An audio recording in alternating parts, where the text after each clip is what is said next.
په ننګرهار کې له سیلاب خیري بنسټ له لوري 130 ځوانانو ته په ډلیز ډول ودونه وشول. دغه بنسټ له لوري له تېر کال راهیسې مستحقو ځوانانو پلټنه روانه وه چې نن دغه پروسه پای ته ورسېده. 130 کسانو ته یې په ډلیز ډول ودونه وکړل. په دې ډلیز واده کې د افغانستان د امتحانونو ملي ادارې مشر شیخ عبدالباقي حقاني په ګډون ګڼ شمېر ولایتي مسؤلینو برخه اخیستې وه. د ننګرهار ولایت والي مرستیال د سیلاب خیري بنسټ دغه اقدام ستاینه وکړه او په والدینو یې غږ وکړ چې ولور رواج دې ختم کړي.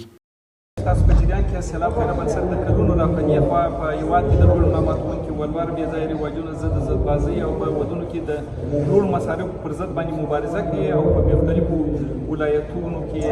ډلیز وادونو د جوړېدو افتخار لري. نن هم خوشبختانه الحمدلله په ښکلي ننګرهار همیشه بهار کې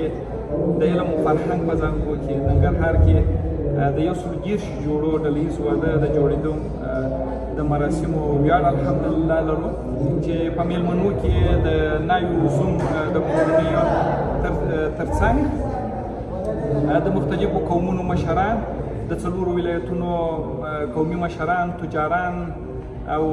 د ټول مشرقي زون د علماو شورا محترم رئیس صاحبانو علماء کرامو ځوانانو او شاعرانو په دې کې ګډون کړی دی. داسې یو عمل په کار واچاو، داسې یو کار ته توجه وکړه، داسې د یو کار شروع وکړه، داسې د یو کار آغاز یې وکړ چې هغه په ډېرو خیریه بنسټونو ډېره کړی او په دې کې د ټول افغانستان خلکو ته یو پیغام ورکول دي چې تاسو هم په ودونو کې تساهل وکړئ، د سهولت نه کار واخلئ. الله پاک دې دته او د ده همکارانو ته ډېر خیر ورکړي او همدارنګې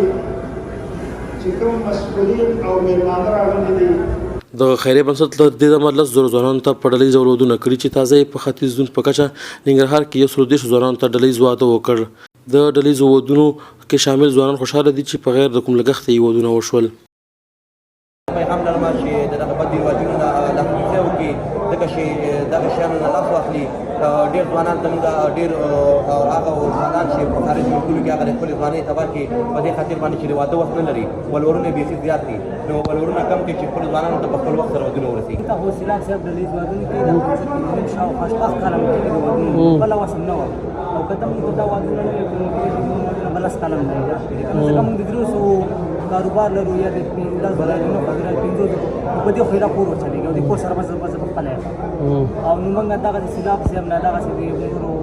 تجارتي مشران نه د افغانستان د نور هغه نه موږ دا غوښتنه دغه هیله مو عرضې نه چې کوم مصارف یې کړی دوی الله په هغه کې ورسېږي په دنیا کې مسلمان سره دغه کومکونه کوي خدای نور یې ورکوي نور هم وکړي او موږ کوشش کوو چې نور یې وکړي او دا زموږ ملي ویاړ دی ملي هغه دی موږ ډېر خوشحاله یو د سیلاب صاحب نه موږ ډېر زیات خوشحاله یو. پژواک خبری آژانس د پیښو ریښتینې هنداره